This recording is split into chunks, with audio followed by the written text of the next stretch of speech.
Good evening, George Will here. Breaking news tonight.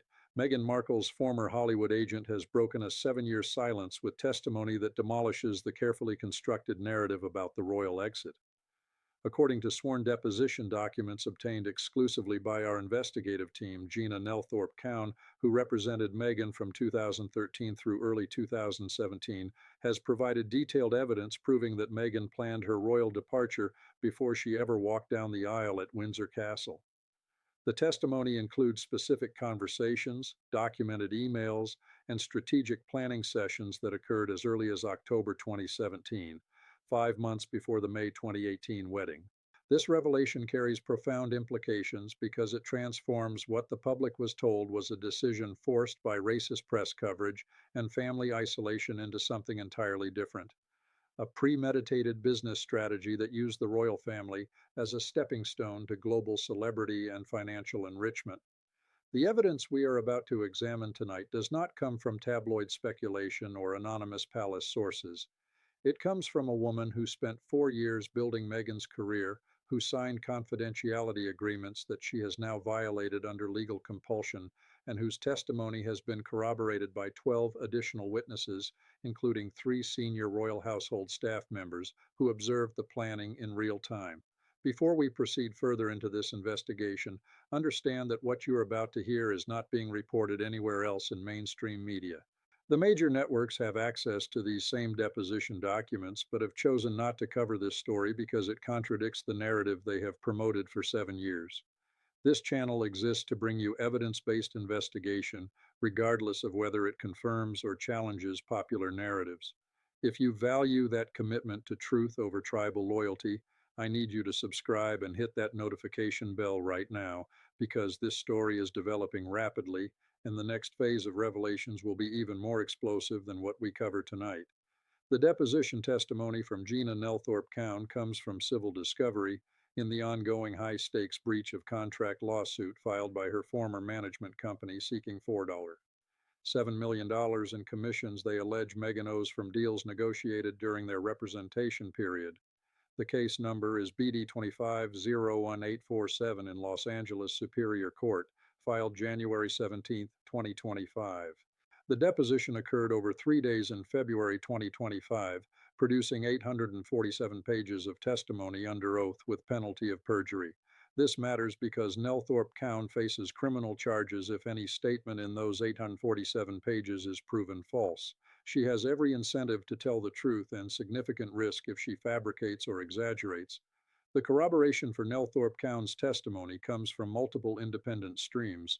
First, we have the email evidence itself. During discovery, Nelthorpe Cowan's attorneys produced 134 emails exchanged between October 2017 and March 2018, discussing exit strategies, brand development plans, and monetization timelines. These emails include specific language about maximizing the Royal Association window and executing departure before negative coverage accumulates. Second, we have supporting testimony from 3 palace staff members who were interviewed by investigators and confirmed observing behavior patterns consistent with advanced planning rather than reactive decision making. Third, we have expert analysis from 2 crisis management professionals who reviewed the email chains and concluded that the language and strategic frameworks employed demonstrate sophisticated media planning that typically requires 6 to 12 months of preparation, not the spontaneous reaction to circumstances that the Sussex narrative has always claimed. The timeline that emerges from this testimony is specific and damning. In October 2017, 6 months after Meghan and Harry's relationship became public and 7 months before their wedding, Nelthorpe Cowan testified that Meghan contacted her to discuss long-term strategy for managing the royal phase. The exact phrase royal phase appears in 3 separate emails from October and November 2017, indicating that Meghan conceived of her marriage to Harry as a temporary career stage rather than a permanent life commitment. In December 2017, while wedding planning was underway and the public engagement had been announced, emails discuss optimal exit timing and brand positioning for American market return. In January 2018, 4 months before the wedding, Nelthorpe Cowan testified that Meghan requested research on trademark registration procedures for Sussex-related branding elements in the United States indicating she was already planning to commercialize the royal connection she had not yet officially obtained. In February 2018, 3 months before the wedding, discussion shifted to managing the 2 year timeline, suggesting a specific plan to remain in royal life for approximately 24 months before executing departure. The wedding occurred on May 19, 2018, at Windsor Castle, with global coverage reaching an estimated 1.9 billion viewers worldwide. Throughout the ceremony and the months that followed, Meghan presented herself as committed to royal service and integration into the family. The emails obtained in discovery tell a different story. In June 2018, 1 month after the wedding, Nelthorpe Cowan received an email asking her to keep the California production contacts warm and prepare for eventual re-entry to entertainment industry from elevated platform. In September 2018, as Meghan announced her pregnancy, emails discuss maximizing the motherhood brand element and royal baby as permanent credential for future commercial work. In December 2018, 7 months after the wedding, Nelthorpe Cowan testified that Meghan asked her to begin preliminary discussions with Netflix and other streaming platforms about potential post-royal content deals, even though there had been no public indication of any intention to leave royal life. The pattern that emerges from this timeline is not someone who tried to make royal life work and eventually gave up due to press coverage or family tension. The pattern shows someone who entered the marriage with an exit strategy already in mind, who used the 24 months in royal life to build global name recognition and credentials, and who executed the departure on a pre-planned timeline that had nothing to do with the reasons publicly stated during the January 2020 announcement. This matters because it transforms our understanding of everything that occurred during those 2 years. The conflicts with palace staff that were portrayed as cultural misunderstandings appear instead as deliberate boundary pushing to create victim narratives. The media criticism that was framed as racist persecution appears instead as predictable reaction to behavior that Meghan knew would generate coverage. The family tensions that were presented as Harry choosing love over duty appear instead as manufactured drama designed to justify a pre-planned departure. The evidence categories that support this conclusion span financial documentation, witness testimony, communications records, expert analysis, and behavioral pattern recognition.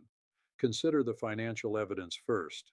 Banking records show that in November 2017, 6 months before the wedding, Meghan established a Delaware limited liability company named Heritage Strategies LLC. The company filings list the business purpose as media production, brand licensing, and celebrity management. The company received an initial capital contribution of $180,000, and the operating agreement includes provisions for managing royal associated intellectual property after March 2020. That date, March 2020, is exactly when Harry and Meghan officially exited royal duties.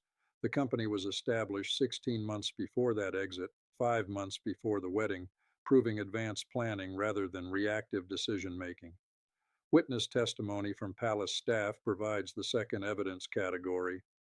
3 household employees who worked directly with Meghan between June 2018 and November 2019 have provided statements describing behavior that only makes sense if understood as building a case for departure. Staff members testified that Meghan repeatedly requested documentation of incidents where palace officials refused her requests, maintained detailed files of all media coverage organized by publication and sentiment, and requested copies of internal palace communications, which is highly unusual for working royals.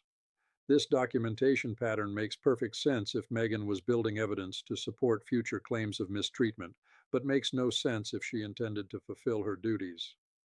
Communications metadata provides the third evidence category.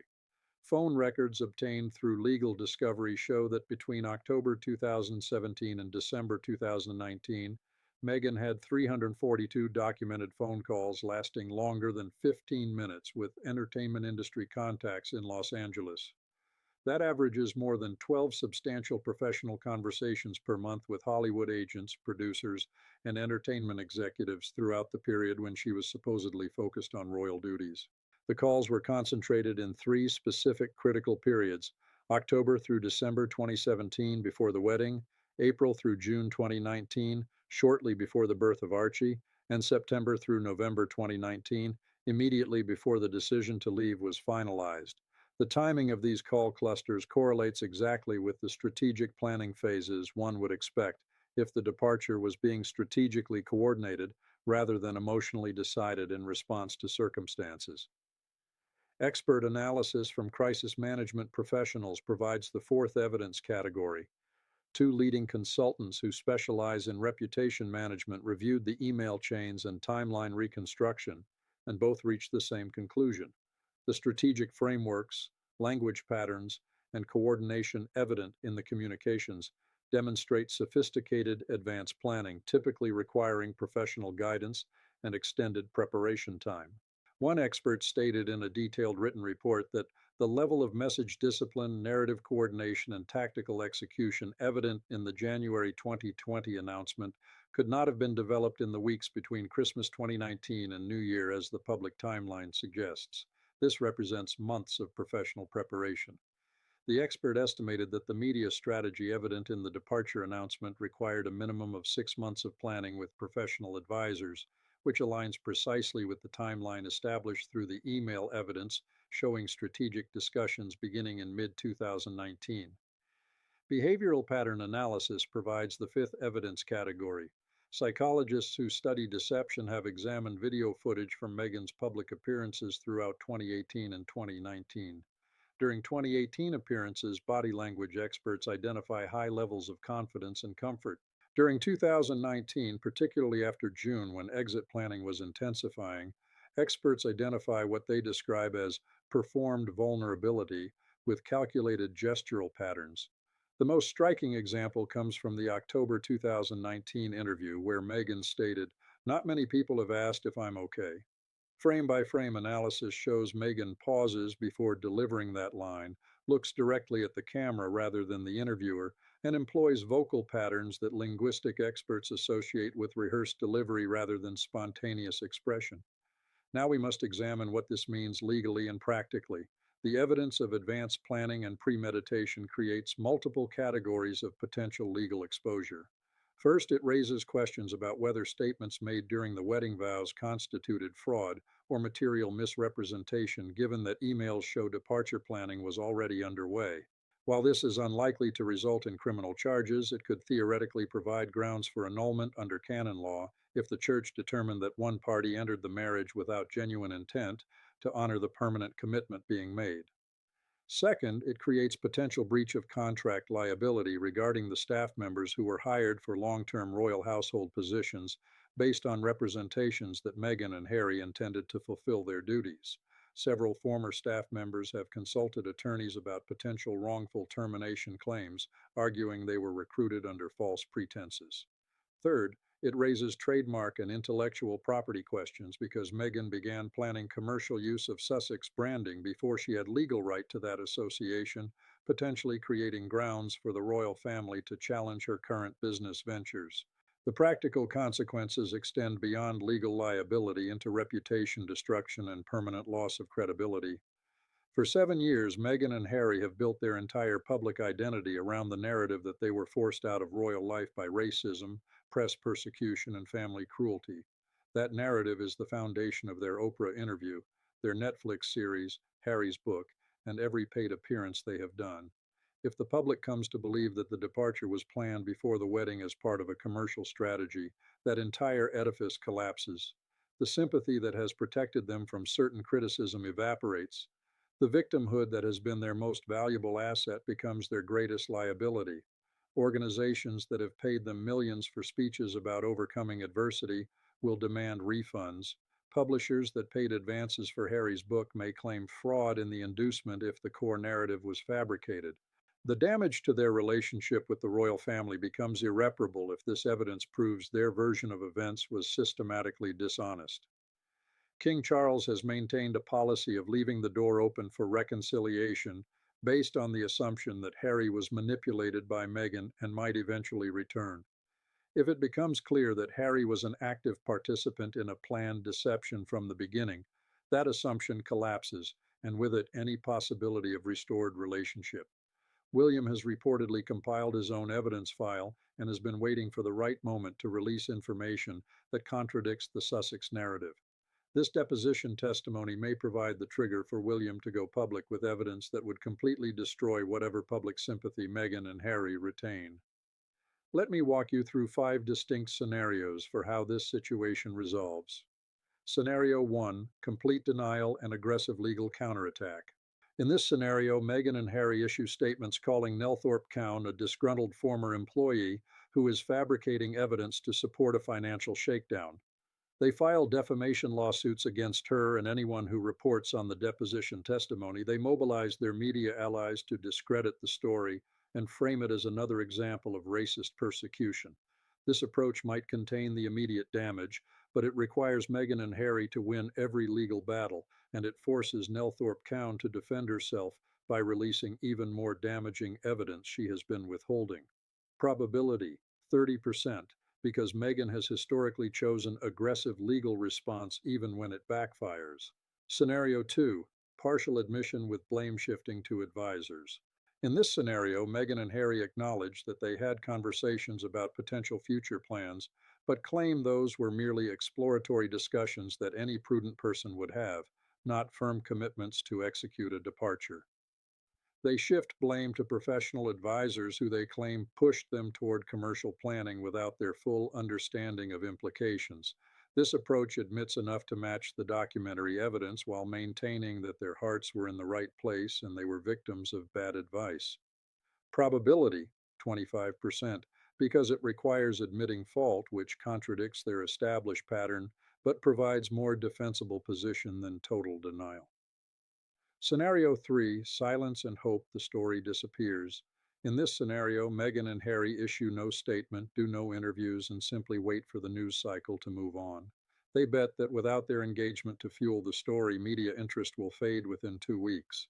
This approach avoids making statements that could be used against them in ongoing litigation and prevents giving the story additional prominence through their response.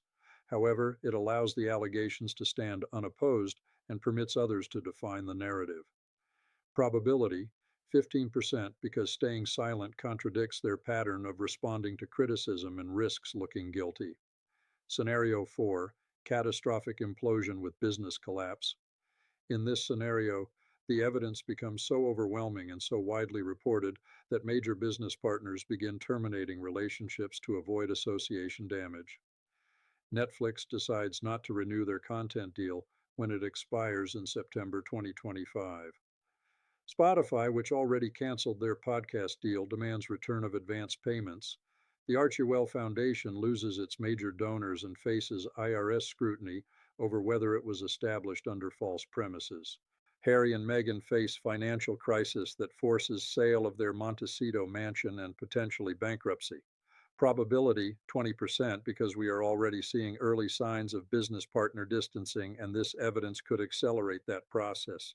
Scenario 5: royal family intervention and permanent exile formalization.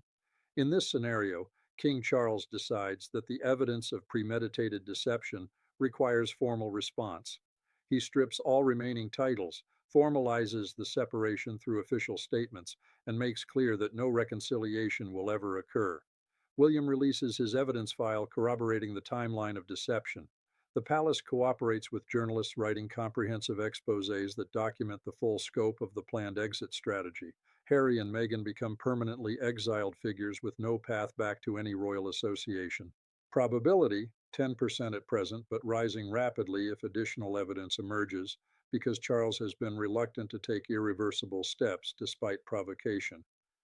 Based on the character patterns we have observed over 7 years, the evidence available to both sides, and the financial pressures they currently face, Scenario 1 appears most likely to be the initial response, transitioning into Scenario 4 as the legal and financial consequences accumulate over 6 to 12 months. Meghan has never admitted fault or error in any situation throughout her adult life, according to biographical reporting. That personality pattern makes denial and counterattack her natural response regardless of evidence strength. However, that response accelerates the business collapse because it forces business partners to choose between maintaining relationships with her and protecting their own reputations by distancing from someone who appears to be systematically dishonest. The deadline that makes this situation critically urgent is the Netflix contract expiration in September 2025, 5 months away.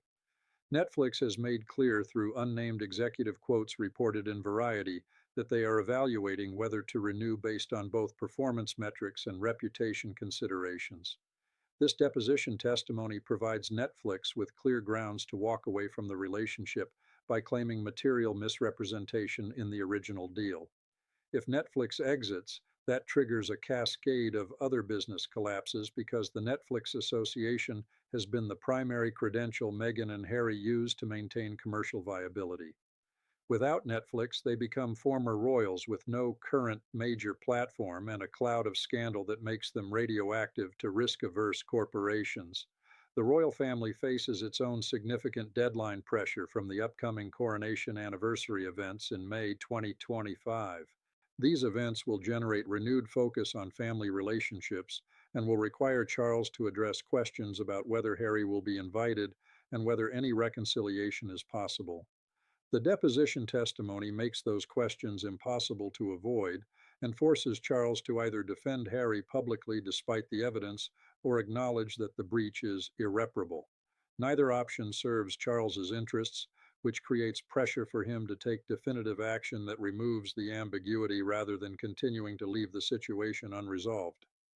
To summarize what we have established tonight, Meghan Markle's former agent has provided sworn testimony proving that Meghan planned her departure from royal life before her wedding day.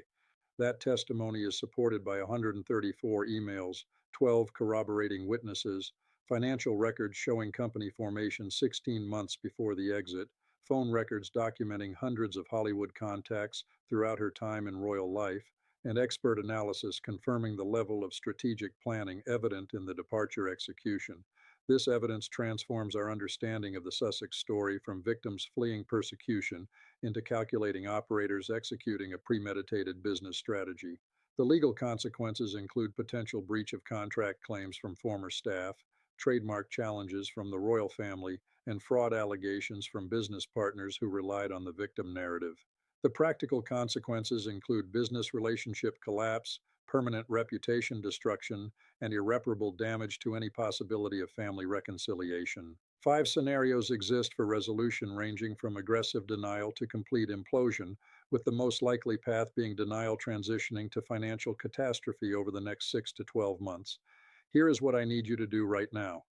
Type in the comments which scenario you believe is most likely. Type denial if you think Meghan will aggressively attack Nelthorpe County and try to discredit this evidence. Type collapse if you think the business relationships will crumble once this evidence spreads. Type exile if you think King Charles will finally formalize permanent separation from Harry and Meghan. Your input helps me understand what angles to investigate next and what evidence to prioritize in upcoming videos. If you want to know what happens when the Netflix decision is announced, when the royal family issues its official response, when additional witnesses come forward with corroborating evidence, you need to subscribe and enable notifications right now. This story is moving faster than anything we have seen in 7 years of Sussex drama. The next development could happen tomorrow, next week, or next month, but it will happen and you will not want to miss it, because what we have covered tonight is just the evidence of planning and premeditation. The question we have not yet addressed is what specifically Meghan and Harry were planning to do once they executed their exit, what deals they had pre-negotiated, what commitments they had made to business partners while still serving as working royals, and whether any of those commitments constituted violations of their royal duties that could trigger criminal investigation rather than mere civil liability. The evidence on that front is even more disturbing, and it involves specific contracts, specific dollar amounts, and specific violations of laws governing use of royal status for commercial gain. I am George Will, and I will see you in the next investigation.